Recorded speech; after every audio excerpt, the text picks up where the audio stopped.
Josh, Grand Slam, is that a banned word in your camp at the minute, or are you kind of chatting about it a little bit? It's probably something we would have mentioned at the start of the tournament, so I wouldn't say it's a banned word, no, but I think with the threat we have this weekend in the Scotland side that are playing so well, I think it would be probably naive of us to start talking about a Grand Slam or anything like that. I think it's going to be a massive challenge against a really, really good side. So, I mean, it is obviously the goal for every team going in. You want to win all your games, but it'll be such a big challenge this week that I think you can't look far past that. Where do you see the challenges in particular? Obviously, the back row's been pretty settled this year. The pack's been very strong. How do you cope with that specifically? Yeah, I mean, Scotland have threats across the board. Really, their forwards have been really effective. Scrum and maul has been very good. Obviously, as a back row, I always think towards the breakdown. Lads like Jamie Ritchie and Hamish Watson coming back in, there's huge threat in that area. So that's always a focus for me. And then I think the way their backline have been playing is makes it a big challenge for defences. And you've seen so far in the 3 games they've played, defences have struggled to live with them. So that'll be a big focus for us defensively as well. Finn Russell, how much personal responsibility do you take on to stop him? Yeah, Finn Russell's a brilliant player. He's been on great form. I think, yeah, I suppose the trick with him is you don't try and think you'll try solve it on your own.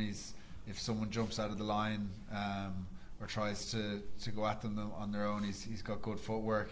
He's good at picking the right pass to make. So I think it's a team thing. Anyone who's in and around him has to focus on staying connected with each other and not giving them those opportunities, because he's one of those players that you give a bit of space to, and he's good enough to capitalise, as we've seen the last few weeks.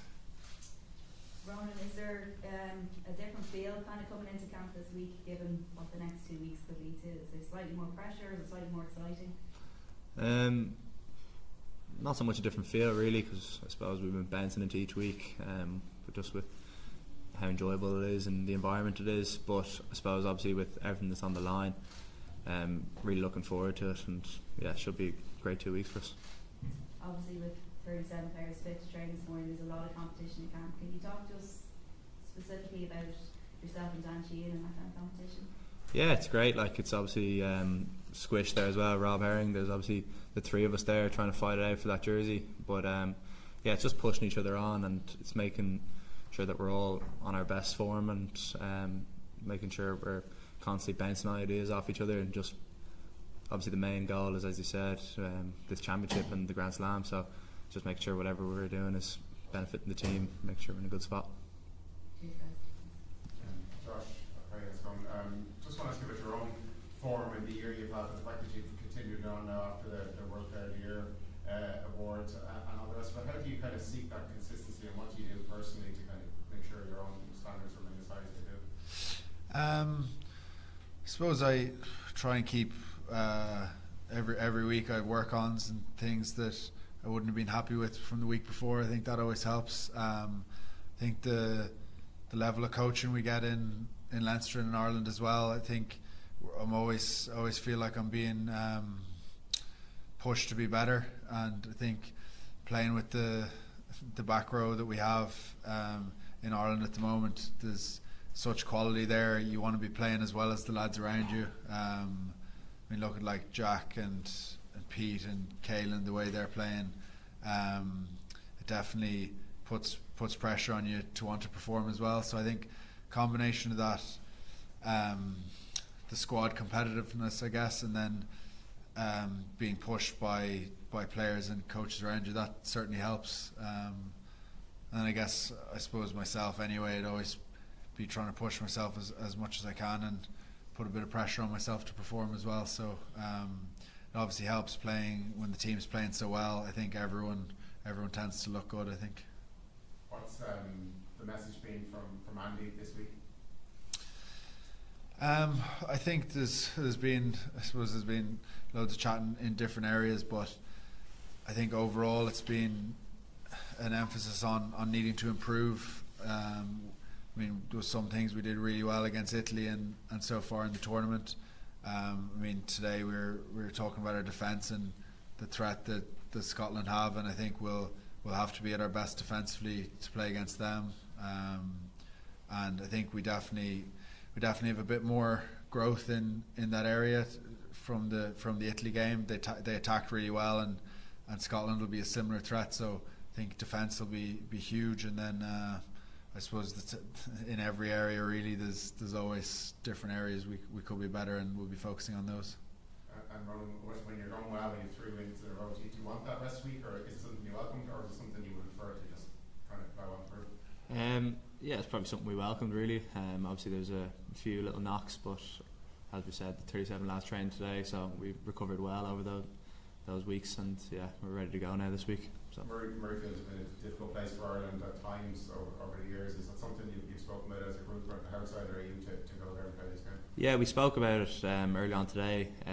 For me personally, really excited. I haven't played in a packed out Murrayfield. I only played during those COVID games with no fans, so really looking forward to it. Really looking forward to the atmosphere and everything that comes with it. Something that we obviously discussed as a group, and just kind of seeing that challenge as a positive, and really, I suppose, taking energy from that challenge. Josh, it's the business end of the Six Nations now. We spoke about the injuries and having lads back, and today in particular, having a full squad is brilliant. How much does that play in your mind when you're training in and out in games to, I suppose, stay fit and want to do everything possible to not pick up an injury?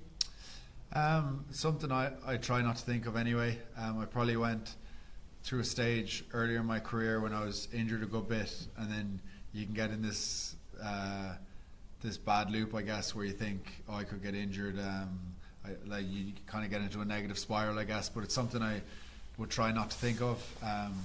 But it's great to have everyone training today. It was great to see a few of the lads who've been struggling with knocks or injuries. Great to see everyone coming back, and it definitely adds so much to the group, the experience that lads bring, and then I suppose everyone's on better form then as well, because when you have lads who aren't training, everyone wants to be training, and when there's guys not training, it can obviously be pretty tough on them. So yeah, it was great to have everyone out training, and hopefully it stays that way. Yeah, it's something I thought about, Ronan, just the pressure of people talking about Grand Slam, the pressure of places, the competition for places, and then you're thinking about your fitness as well. Is it something that plays on your mind? No, like similar to what Josh said, it's just kind of focusing on what you can control and what you can do day to day. And I suppose for me personally, that's just focus on what I can bring to training, and then hope that selection for the weekend allows me to bring it into the game. And Josh, how much do you think this squad has grown as a team through the Six Nations? Yeah, it has been good. I think every time this group has come together to train and to play games, we've always tried to improve, and there's been things we've developed. And one thing that is really good about this group is how close everyone gets together. In terms of, like, there's some lads you might not know as well, but you're always better friends with them than you were before, which I think probably doesn't sound like much in terms of performance, looking at the performance side of things, but it makes a huge difference when you're playing with lads you know well, they're your friends, and I think that's hugely important, and also then the way we've developed throughout the tournament. You have things you do well in some games, and you kind of grow on those. You take the positives from it, and then I suppose the more games you play as well, the more games you have to review, and then you learn from those as well. So it's definitely it's been a big focus of the coaching staff, and for us as players, it's certainly been driven that we need to keep improving and improve every week. So hopefully we're doing that. Last week we spoke to Paul O'Connell just about the preparations for games, and he spoke about when he played for Ireland how this current team are way ahead of preparations than he would have been in his team at that time. That a lot of you would have notebooks and journals, and you have all of your research as such done. ahead of time, and something that maybe you said they didn't really do as much of. Is there things in particular that both of you do before games to prepare? Well, I suppose line out defence, say, would be one thing.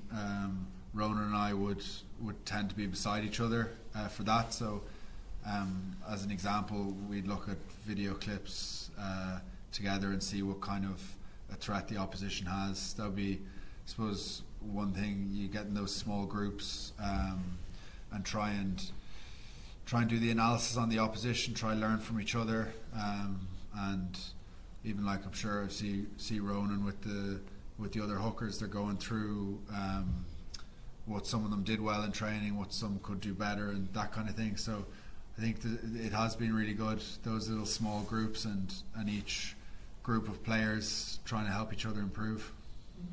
The same for you, Ronan. Do you have have a journal which we write our notes in. Basically just everything that Josh said, but then as well, I suppose what's really helped us as well has probably been 𝐂𝐎𝐍𝐿 coming in and helping on the mental side of things. And that's just another kind of string in the preparation that you kind of have to get right, and you're able to do your own mental stuff and make sure that you're right for the weekend with your little cues and stuff. Sorry, Josh, Richie's a Scotland captain in the back. There's going to be a lot of leadership in that area coming from him. How competitive do you think that's going to be on Saturday, and how important is it going to be? Yeah, Jamie Ritchie's a great player.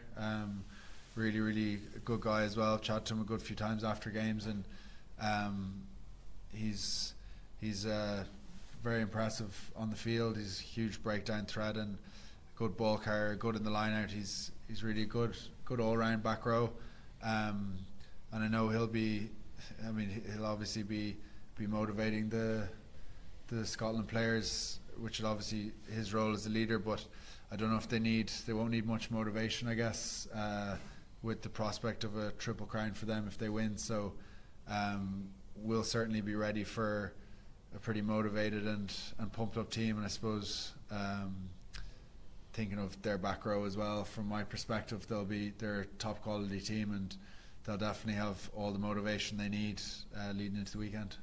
There's a lot of positivity coming from them, particularly this season. They think they could beat France as well. Do you see any difference between the Scotland team this season and maybe a year ago? I suppose it's hard to say specific things, but I think the way they've attacked, the way they've probably blended all the areas of their game.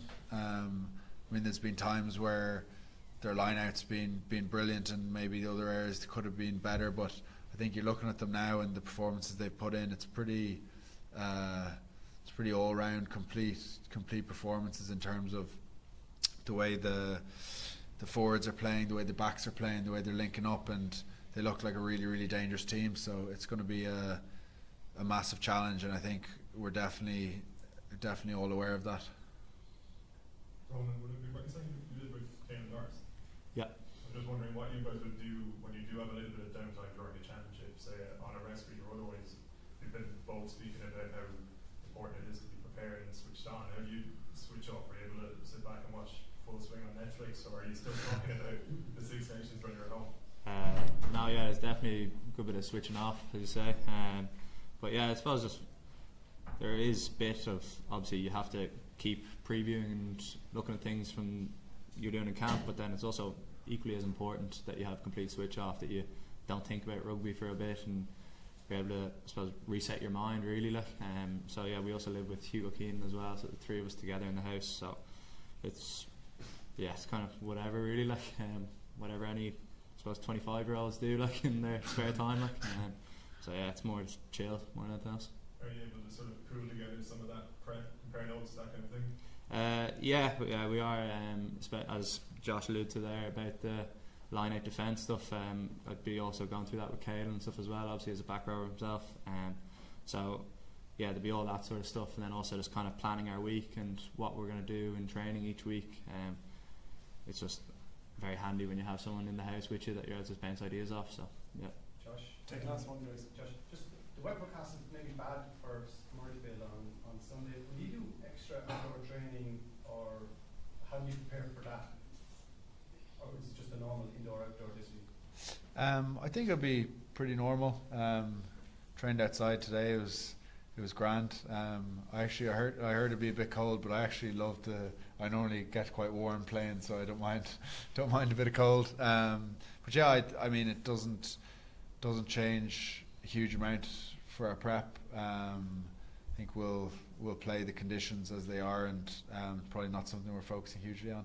How much work have Ireland done on discipline? We see the impact of red cards, but Ireland's discipline over the last couple of years has been very good in terms of keeping 15 guys on the field. Is that a constant work on in terms of how to hit as hard as you legally can? But is there any way you're holding back to make sure that you don't overstep the mark? I think it's a lot of lads do a lot of technical work. Like the lads were just chatting about Hugo, Caelan and Ronan being in a house. I mean, the three of them are probably the best that you'll see in terms of doing those tackle technique extras, and I think each individual has a responsibility to get their technique right, that they're not going to be making those high shots, and it's an individual thing. I guess it's hard for everyone for it to be coached as a team, I guess, but it's certainly something that's emphasised, is having those good habits and focusing on trying to get your technique as good as possible. And I think if each individual in the team is doing that, then you'll hopefully end up with a lower discipline, I guess. Okay, guys, thanks very much. Cheers.